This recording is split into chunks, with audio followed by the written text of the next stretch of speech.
Bonjour à tous, nouveau format, un sujet, 3 futurs possibles, à vous de choisir le plus plausible. C'est parti. Et si l'Union européenne, telle qu'on la connaît, n'existait plus dans 20 ans? Aujourd'hui, les tensions internes, les chocs géopolitiques et les crises multiples posent une question simple mais vertigineuse. L'Europe est-elle en train de naître ou de mourir? Brexit, guerre en Ukraine, inflation, choc énergétique, montée des extrêmes, désaccords sur la politique migratoire, tensions entre pays fondateurs et États d'Europe centrale, tous les signaux sont au rouge. 3 futurs se dessinent. 3 chemins que les Européens pourraient emprunter. Un avenir de puissance, un avenir d'adaptation ou un avenir de désintégration. Voici les 3 futurs possibles de l'Union européenne et à la fin de cette vidéo, c'est à vous de voter.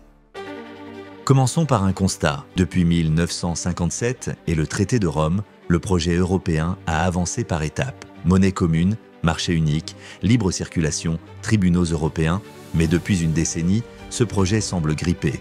En 2016, le Royaume-Uni claque la porte avec fracas. En 2020, la pandémie révèle les failles de coordination sanitaire. En 2022, l'invasion russe de l'Ukraine met l'Europe devant un dilemme militaire. Dépendre de l'OTAN ou se défendre elle-même. En 2024, les élections européennes voient progresser les partis eurosceptiques dans plusieurs pays. Et pendant ce temps, les États-Unis s'enlisent, la Chine avance et l'Afrique s'éveille. L'Europe, elle, doute. Alors, que peut-elle devenir? Scénario 1, les États-Unis d'Europe. C'est le rêve de Victor Hugo, réactivé par des penseurs comme Jacques Delors ou Emmanuel Macron. Une Europe unifiée, puissante, capable de parler d'une seule voix. Dans ce scénario, l'UE devient une fédération à part entière. Un président élu au suffrage universel. Un parlement doté de vrais pouvoirs législatifs. Une armée européenne sous commandement central, un impôt européen unique et un budget commun supérieur à celui des États membres. En 2035, cette Europe fédérale aurait une diplomatie claire, un siège permanent à l'ONU, une doctrine de défense commune.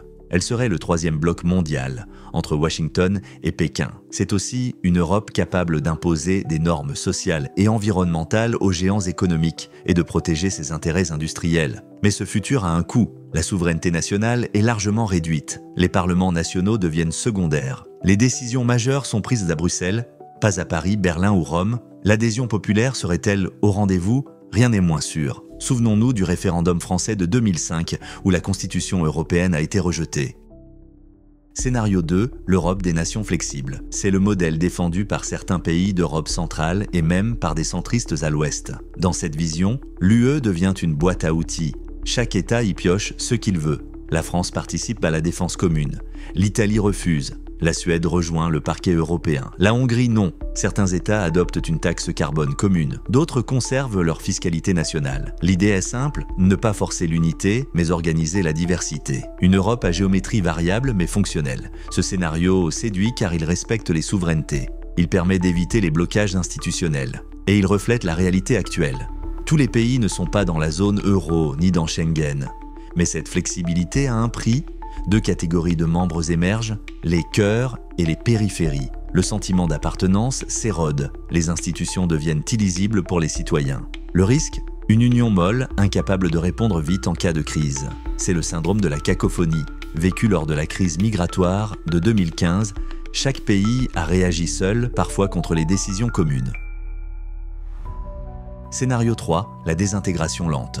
C'est le scénario noir, celui qu'on évoque souvent à demi-mot. Et pourtant, il devient de plus en plus plausible. Dans cette hypothèse, les forces centrifuges finissent par l'emporter. Le Frexit devient une réalité. L'Italie suit, puis la Pologne. Le budget européen s'effondre. Les agences européennes ferment ou se replient. Chaque pays reprend ses frontières, ses lois, sa monnaie, ses traités, les accords de coopération bilatéraux et remplace les politiques communes.